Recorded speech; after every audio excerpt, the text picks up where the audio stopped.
Have our announcements been on for a while? Yes. Okay, good. We have some extra announcements this morning. Renee has an announcement to make. And I know we always assume we know one another, but we never know who is watching us on Zoom when someone who has never been here before walks in the door. And our Zoom videos do get watched during the week by a number of people, and we don't necessarily know who they are. So please say your name. All of that was a preference. Anyway, go ahead.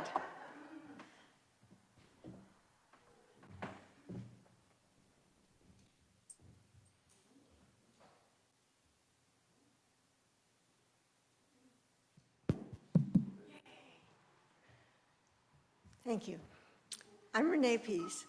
I do the solstice and equinox rituals, and we have the summer solstice coming up on Wednesday. We are going to be doing a ritual here. At 6 o'clock, we are gathering with a bring your own bag supper and a folding chair, and hopefully the weather will be good, and we'll just have social time prior to the ritual, which will start at 7. So I hope to see you there. Thank you.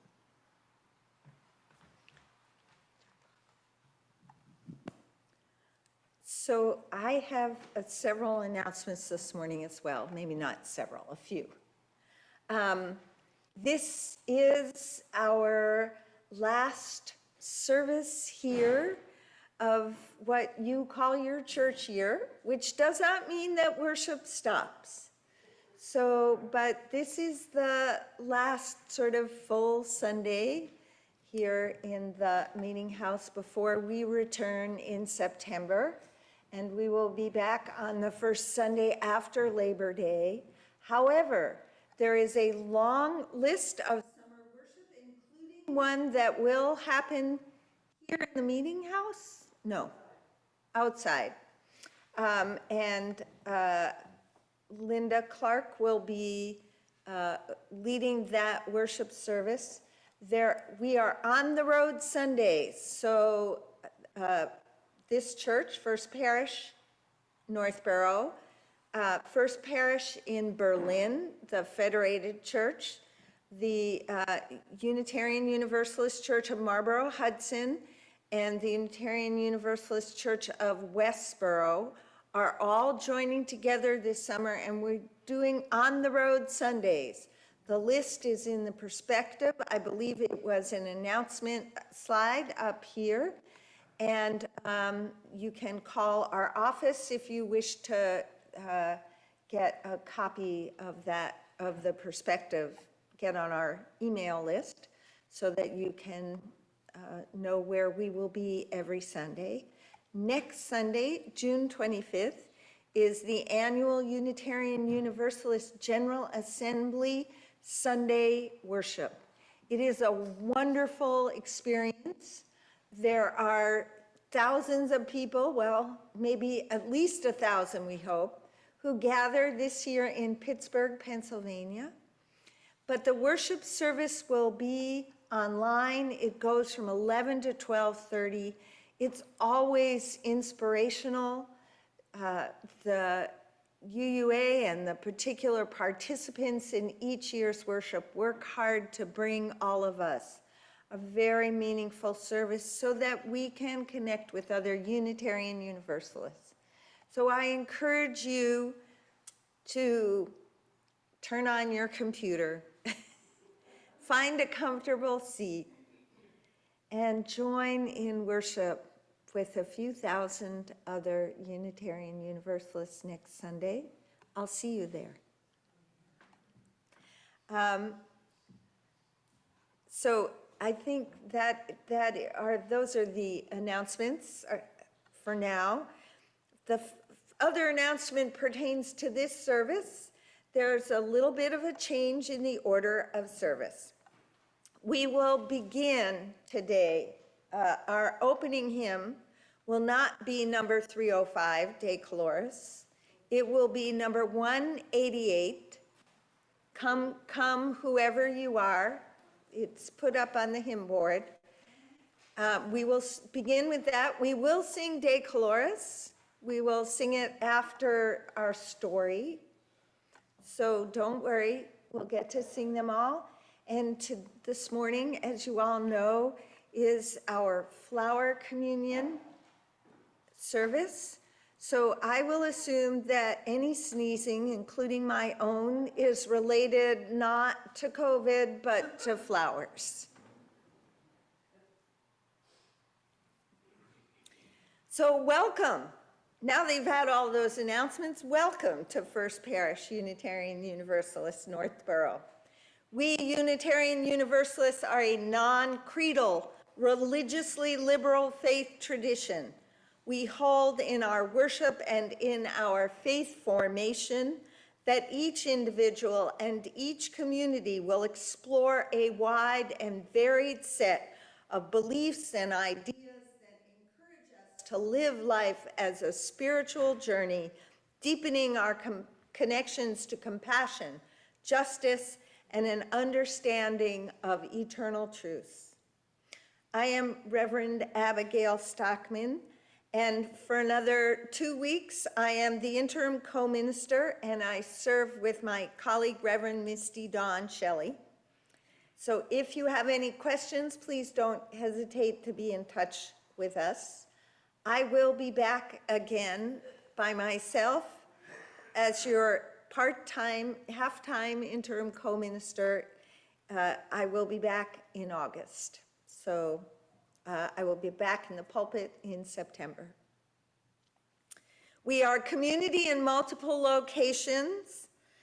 So let's take a moment to greet one another by waving to those online. Do we actually have folks online this morning? Great, wonderful. Welcome.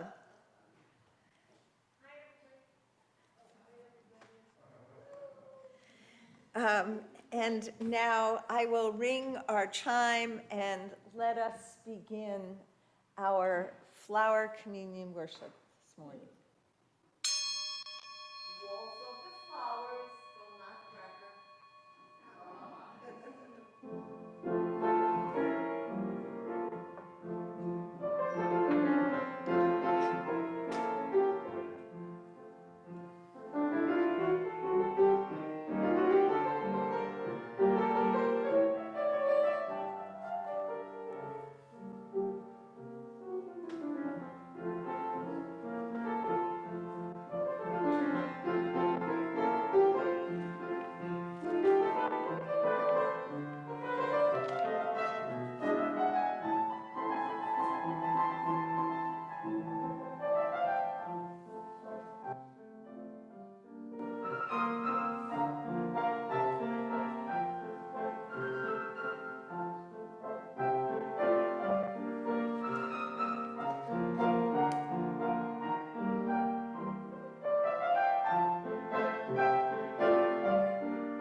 Flowers are dancing. Our call to worship are the words of Barbara Wells.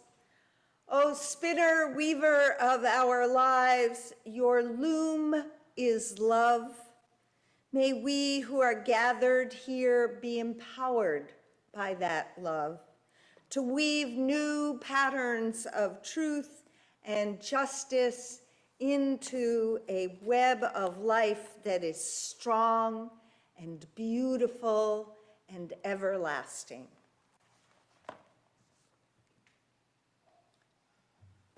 Jeff, if you'll come up.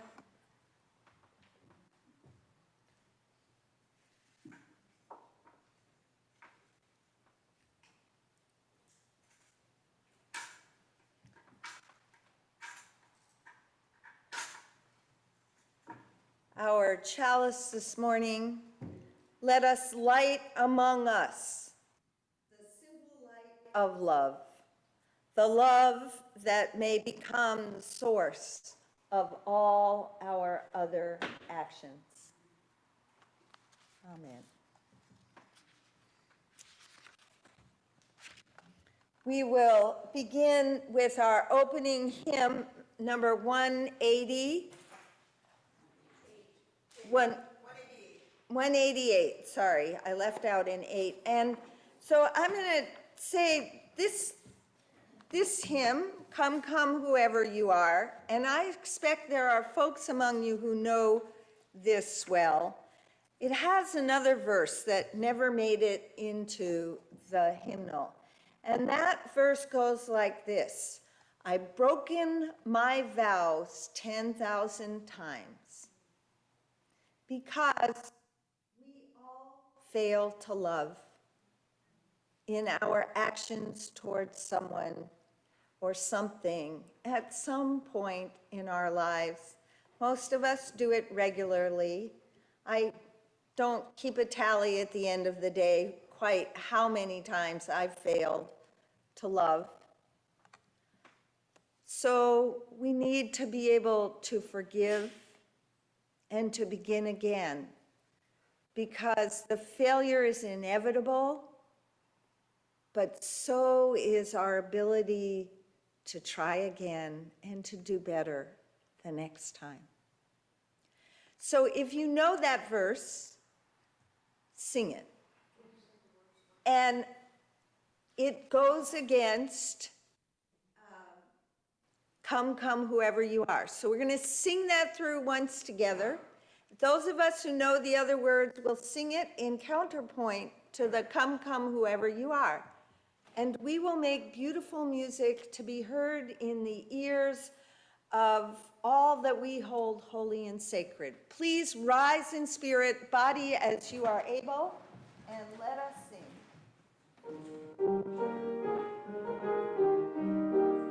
The words, because they're not on Zoom. Come, come, whoever you are. Wanderer, worshiper, lover of leaving. Ours is no caravan of despair. Wanderer, worshiper, lover of leaving. Ours is no caravan of despair. Come, yet again, come.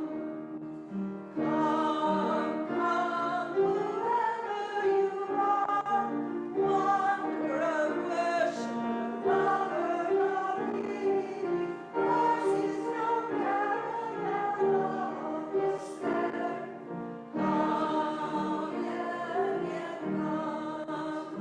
Keep going. Come, thousands and thousands times, I've broken my vows and vows of praise. I've broken my vows and vows of thanks. I've broken my vows and vows of words. Come, whoever you are, wanderer, worshiper, lover of leaving. Ours is no caravan of despair. Come, yet again, come. You may be seated.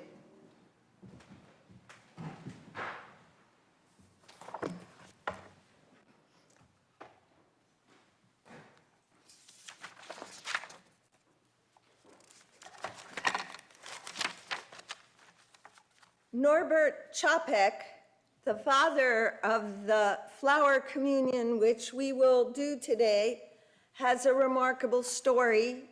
This year is the 100th anniversary of his introduction and creation of this particular flower communion service that is celebrated in most of our Unitarian Universalist churches and is celebrated in Czechoslovakia, and in Prague, among those Unitarian churches and fellowships.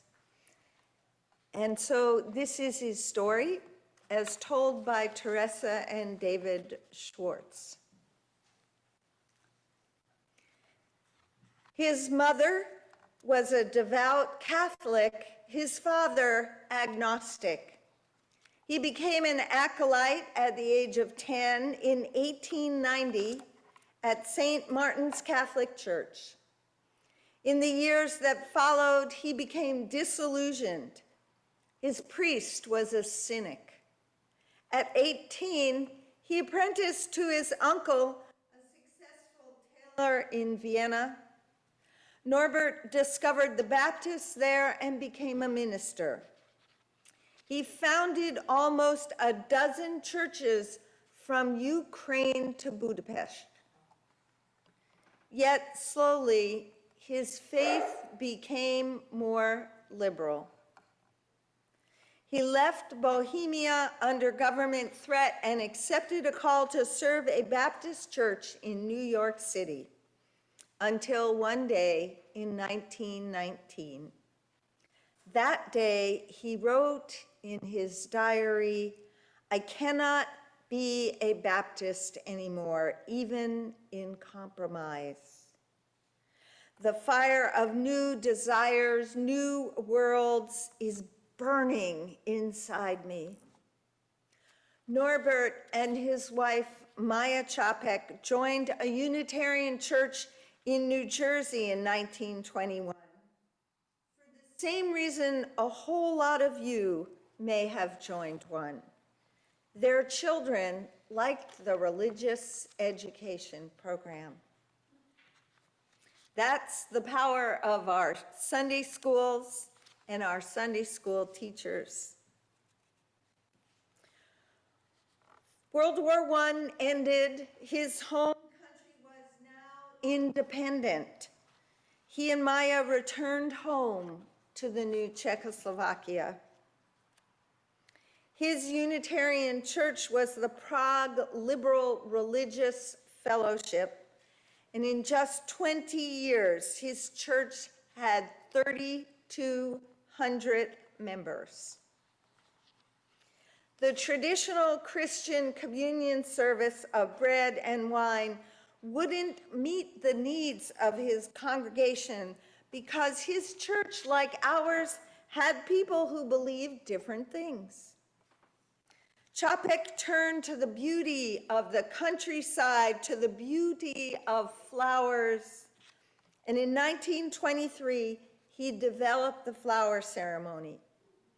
He asked his congregants, as you were asked, to bring a flower to church from their garden, from the field, from the roadside. He invited each person to place their flowers in a vase.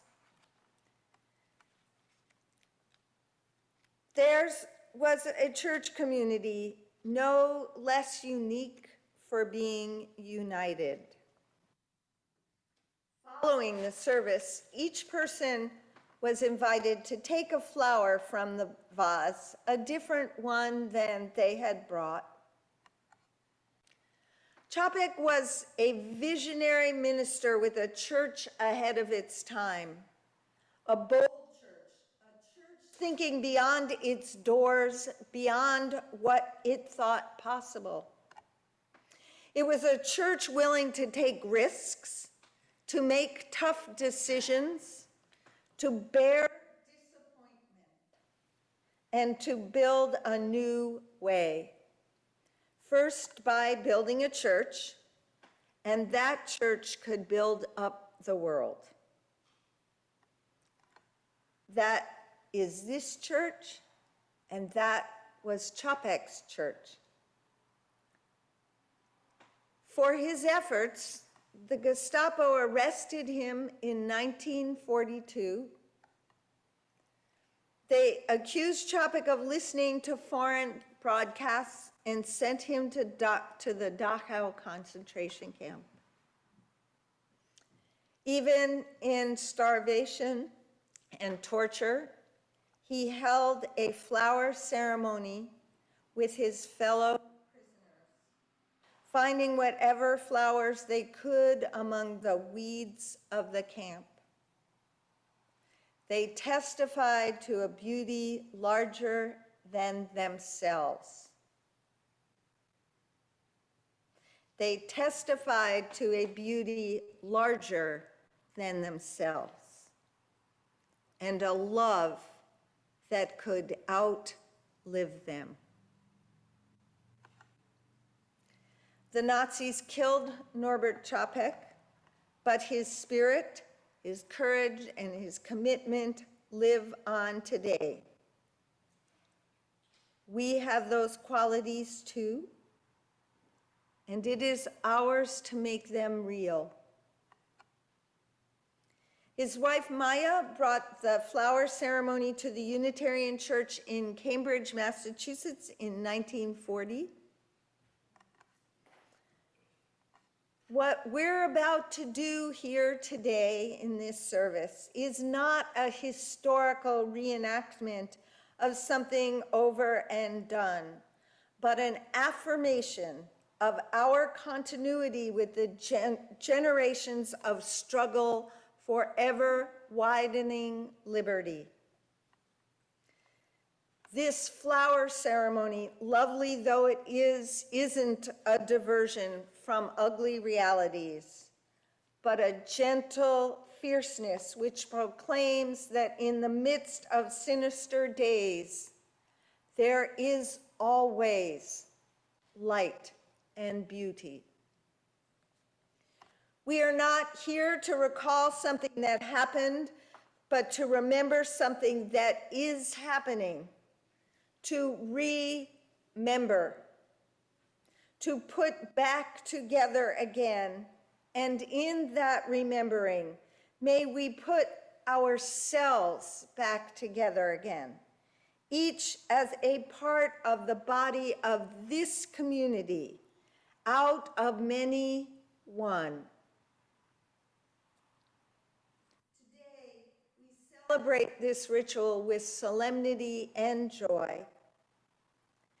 As Čapek asked his people to bring a flower and celebrate beauty, so shall we. Thus ends the story. Please rise again in spirit, body as you are able. We are going to sing about the colors, de colores, and is there a fluent Spanish speaker among us this morning? We are still going to sing the verse in Spanish. So we will sing all the verses, and we will sing. We're going to start with the Spanish verse. That way we'll do the best we can. De colores, se visten los campos en la primavera. De colores, los pajaritos que vienen da fuera. De colores, el arco iris que vemos lucir. Y por eso los grandes amores de muchos colores me gustan a mí. Please, did I get that wrong? Rise in spirit, body, and may your inner linguist arrive. We will do this in honor of those in our movement and those in the world and in our country whose language is Spanish, that they may be included.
may be seated.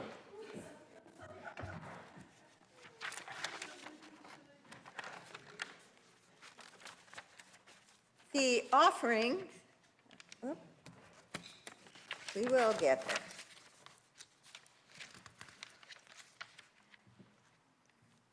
The offering, financial offering each week is shared between the general operating fund of this church and a designated nonprofit organization. This month, we share our plate with the Sterling Animal Shelter, or Animal Shelter, Inc. The mission of the Animal Shelter, Inc. is to operate a no-kill animal shelter with no time or age restrictions. They provide humane sheltering and high-quality medical care for stray, unwanted, abused, and neglected animals. These animals are sheltered in their facilities or foster homes until they find a loving, lifelong home.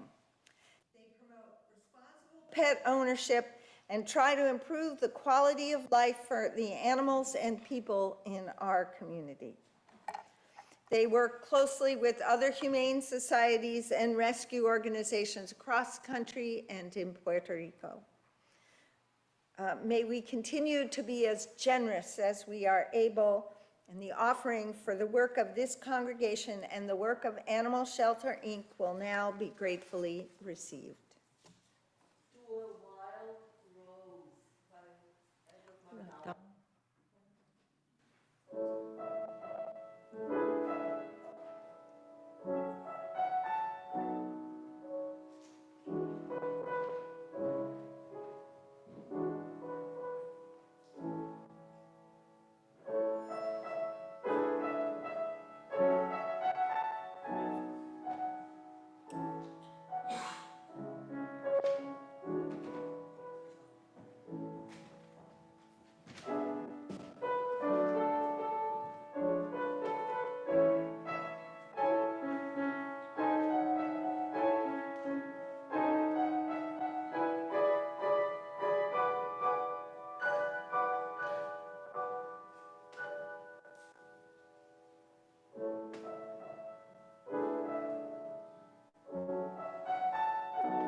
This introduction to our time of joys and sorrows comes from Scott Phillips. Ours is a welcoming community where we find connection, a spiritual community. May we hold fathers in whatever way that word has meaning for us today. Let us end with draw the circle wide. You may remain seated.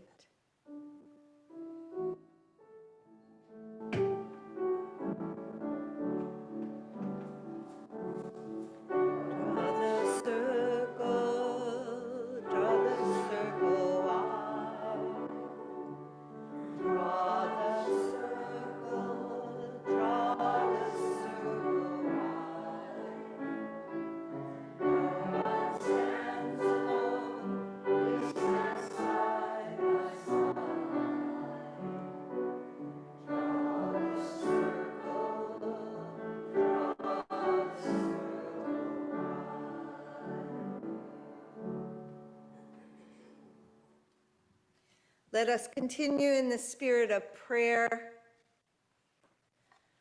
O Holy One, Spirit of compassion, Spirit of equity, Spirit of love, be with us.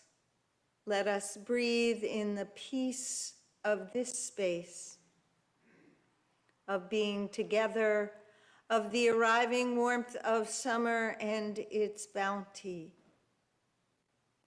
Help us to protect ourselves from the overindulgences that can burn and harm us. Teach us to release the anxieties and uncertainties that lead us to hold back from life rather than jump in and play. May our eyes develop the insight to see abundance where yesterday we only saw scarcity. Widen our spirits to embrace hope and deep belly laughing joy and delight at life's gifts. And on this Father's Day, let us remember fathers with these words from Amy Jones. Let us take a moment to hold space for all that Father's Day may mean to us. We hold love for those who have lost their fathers and for those fathers who have lost children. We acknowledge and hold non-binary, transgender, and cisgender dads in families made of two dads, foster and adoptive dads, and single dads. We hold and work to lift up all fathers of color and those fathers raising children of color. We hold fathers kept apart from their children by borders and wars.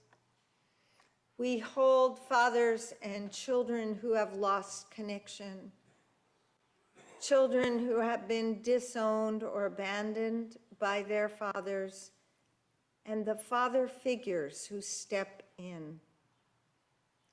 We hold those longing to become fathers. We hold those who may be full of questions about their biological fathers. Most importantly, we hold and thank the dads, the papas, the daddies, and all who show up every day to give their all to the children who need them. Human relations are complicated. These days of recognition are complex. Please take a moment to breathe in what serves you and breathe out that which does not. And for you, fathers, to remember yourselves.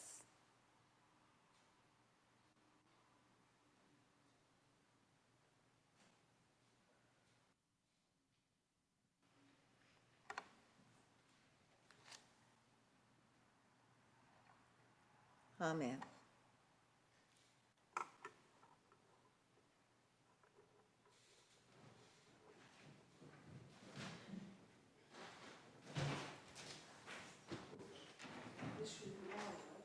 Yes. Is it on? Is it on?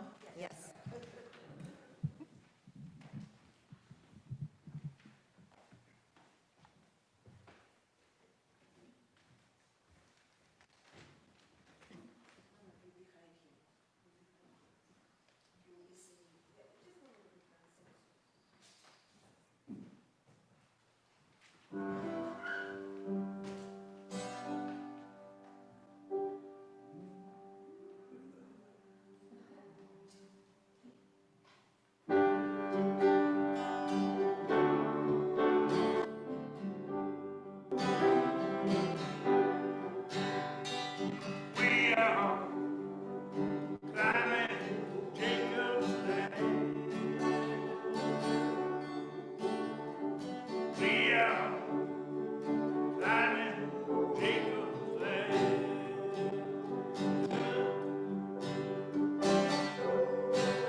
Several weeks ago, we heard the story of Jacob and Esau, twin sons to Isaac and Rebekah.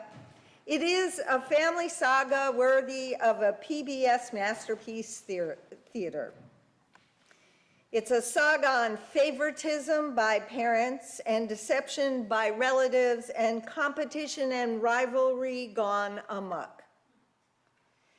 It's also about being human in the context of growing into greater maturity of spirit towards our deepest values and dreams. The hymn Bob sang is from the African American tradition. The biblical story to which it refers is the moment in Genesis chapter 28, verses 10 through 19, when Jacob, after stealing his older twin brother's birthright, takes the patriarchal blessing. And he has to leave home because his brother is furious with him, furious enough to threaten to kill him. So Jacob leaves home and heads towards his mother's family.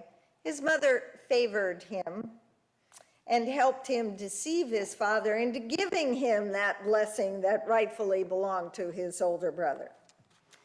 On the way to his uncle's, he stops for the night by the road, pulls up a nice, comfortable stone to lay his head upon, one that later becomes a pillar for the temple. And he has a dream. And the dream is of a ladder reaching from earth up into the heavens, with angels going up and down, and God standing at the top, making a promise to Jacob that he will be a patriarch of this land one day. Jacob heads off to his uncle's, where he is deceived in a similar manner to his own deceit of his father. One of his wives pulls off a deceit, and Jacob becomes the father to 12 sons, one of whom is Joseph, the 12 tribes of Israel, and he has favorites, and that creates rivalries, but that's for another day and a whole lot of other stories. Check in next week, tune in for the next chapter on PBS. And there is a single daughter and a rape. And just so you know that this story isn't just about one gender, or even two, but I do not mean to make light of the traumas and difficulties of this biblical storied family's experience. But today, for our purposes, it was appropriate simply to set a context in a brief sketch. It is the favoritism that strikes me. As parents, mothers, fathers, non-gendered, those simply serving in the role of caring and loving presences, we are told not to show favoritism. The same admonition is also applied to teachers, leaders, bosses, but it's not always easy to do this. Human feelings of attraction, of affection, and of delight can be fickle. They come and go based on a whole range of momentary experiences, internal and external. Feelings of affection come and go. Often, however, we simply feel more easily sympathetic toward one person rather than another. In our American shorthand, there are folks with whom we can relate more easily than others. This happens in families, in classrooms, in workplaces, and in congregations of faith. I cannot and do not dare to presume to speak of anything about the African American experience. But I hear in other people speaking about the pain and terror and fatigue of existing in a world and society shaped to thwart any element of thriving, let alone just surviving. And that is not just the African American community in this country, but that's where this is what this hymn addresses, the ladder of a way out toward heaven, toward a world where there's equality and justice and kindness, where one is helped to thrive. I also want to hold up what I have also heard from others in the African American communities that expresses deep joy, commitment, strength, courage, and integrity in resisting the society that tries to thwart their thriving and thriving in spite of it. There are many theological interpretations of Jacob's dream. The simplest is that God is reaching out, and dreams were understood as prophetic for most of human history. And God is reaching out and providing a connection, a ladder, a stairway for those of us who come from the generation of the doors, a stairway to heaven. A ladder or a stairway or connection between the earthly and the divine, which was understood as above.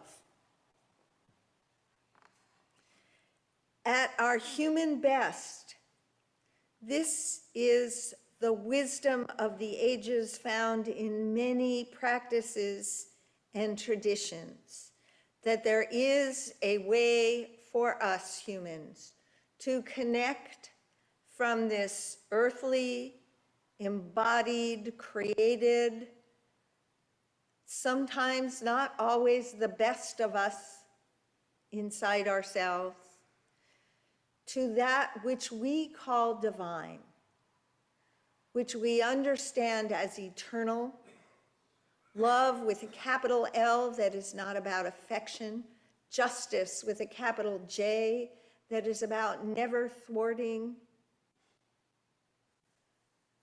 seed for a capital compassion with a capital C. The religious and spiritual question from all of this that I ask is, how do we learn to bring greater equilibrium into our relations, not only as parents, but in our many roles as human beings? How do we avoid favoritism? Even though it arises in us, how do we not act from it? That is the work that comes up for the folks involved in Black Lives Matter, working for climate justice, for fair and equitable treatment of all humans.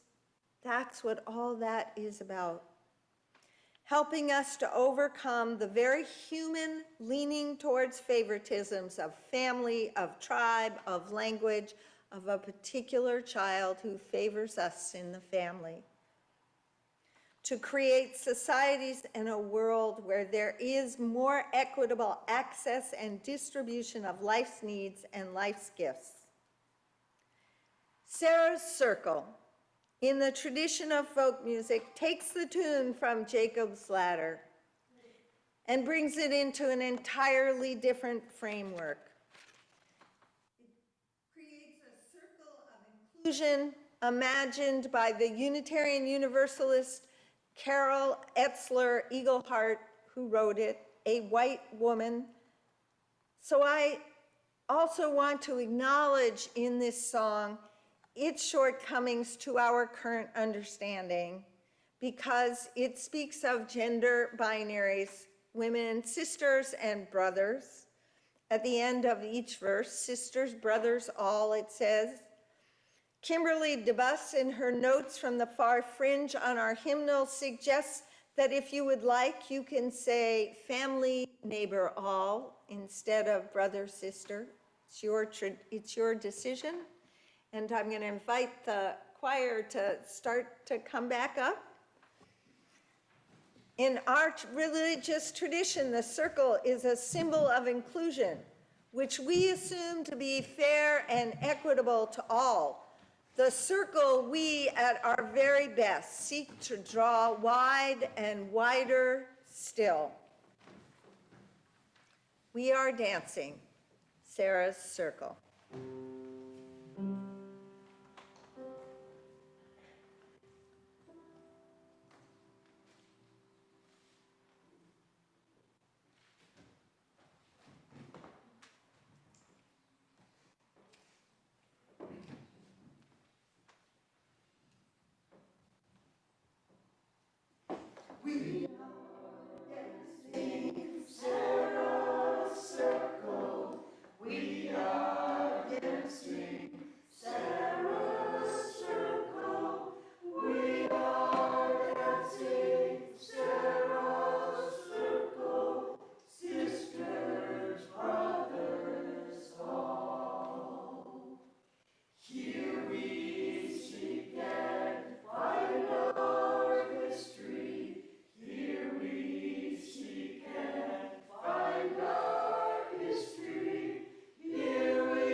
And don't sit down.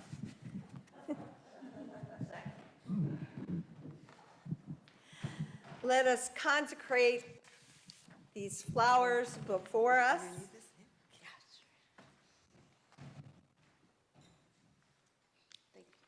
And we'll lead our responsive reading.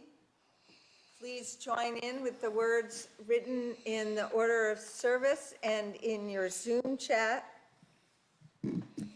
You will read the italicized words, and Ann Morrissey will read the unitalicized words.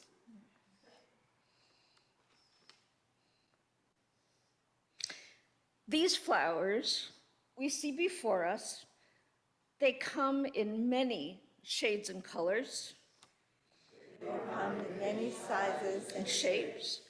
They carry different scents. Some have no scent at all. Yet all were created by the same miracle. The miracle that these blossoms grow every year out of the divine mix of water, soil, and sunshine. Our lives are miracles as well. Despite our trials and disappointments, people come every year to celebrate Flower Communion, to be reminded that all of us have value and all have a place in the beauty of the world. To be reminded that where you came from is not as important as the fact that you are here now. To be reminded that all are welcome and all may receive at the communion table of this church. We come to a part of something greater than ourselves. The passing out of flowers, which is what we are going to do today.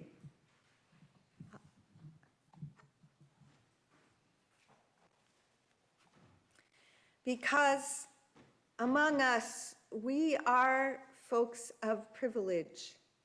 We may not understand ourselves that way, but we hold a great deal of ability to choose in our lives.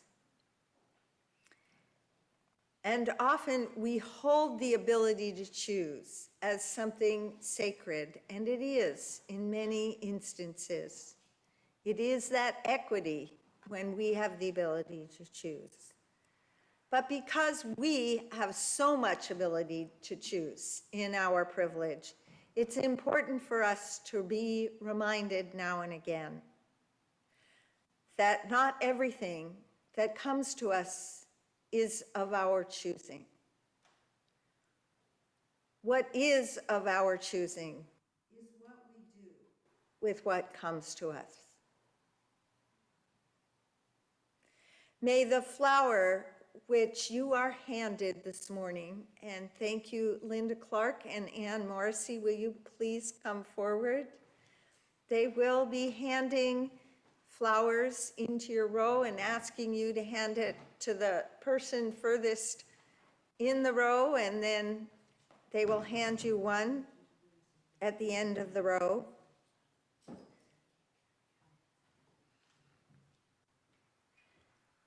May the flower which you receive find beauty and value in your eyes, and most importantly, in your love. May you nurture it in the brief moments of its remaining life.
To those of you on, it's on. To those of you online, I offer you these flowers. I realize you must take from what you have brought, but you are held in our hearts, and we would hand you a flower today if you were here.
May the flower you receive find beauty and value in your eyes, and most importantly, in your love.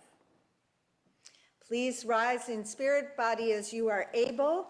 We're going to sing one verse of Blue Boat Home, and then we will say our unison prayer of thanks printed in your order of worship, and have our chalice extinguishing, and you can sing Blue Boat Home again as you are walking out the door.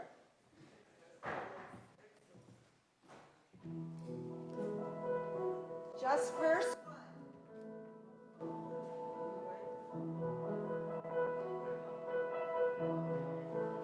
Actually, just verse 3.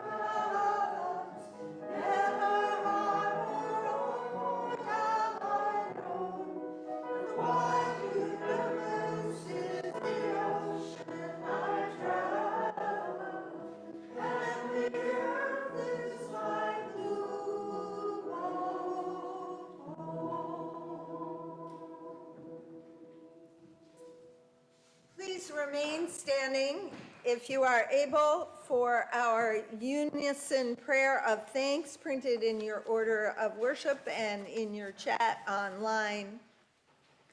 We have brought our flowers and our love to brighten our church and make our hearts glad. It has taken each of us long times of growth through sorrow and joy to prepare for our living now. The blooming season is short, therefore let our moments be bountiful.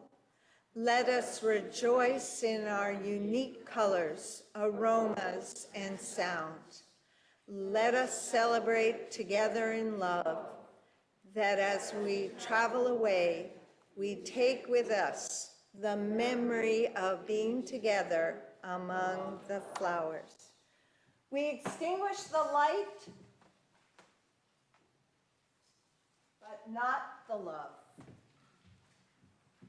Spread the love within, among, between, and beyond. So may it be. Go in peace.